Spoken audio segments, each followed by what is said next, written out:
U.S. President Donald Trump's administration is stepping up its challenges to Beijing's maritime claims in the dispute-rife South China Sea.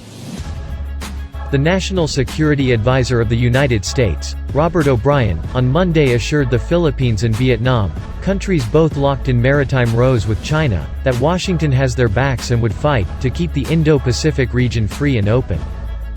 We've got the Philippines back when it comes to the South China Sea, and what I've said all along in my many interventions, whether it was at the ASEAN Summit in Bangkok or the Zoom ASEAN Summit that we just recently.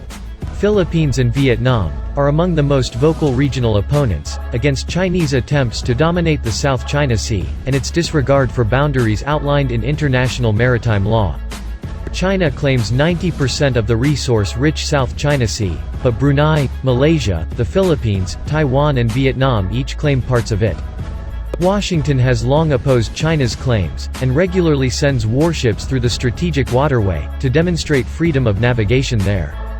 Beijing insists China is a force for peace in the region, and sees the U.S. presence as provocative and interference by an outsider.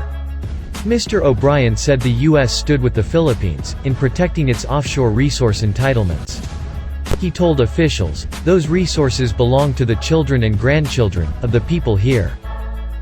The resources, the oil, the gas, the minerals, the fisheries in the exclusive economic zone of the Philippines, those belong to your children and your grandchildren.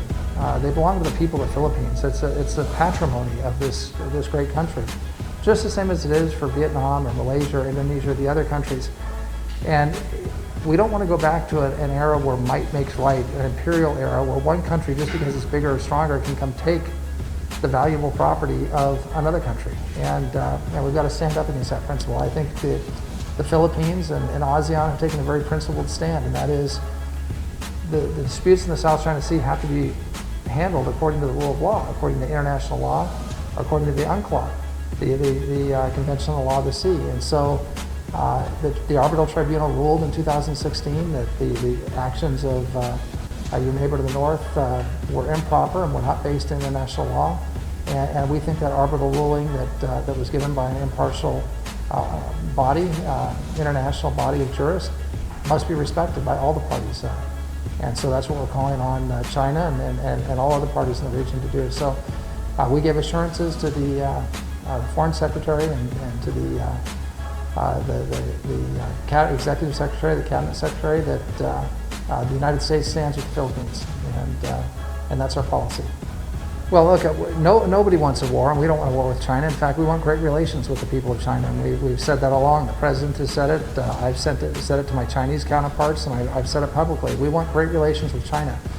But China's in a situation right now where they're being increasingly aggressive and increasingly assertive. So whether it's India on the line of actual control up in the Himalayas, where Indian forces were ambushed and brutally killed by the Chinese, or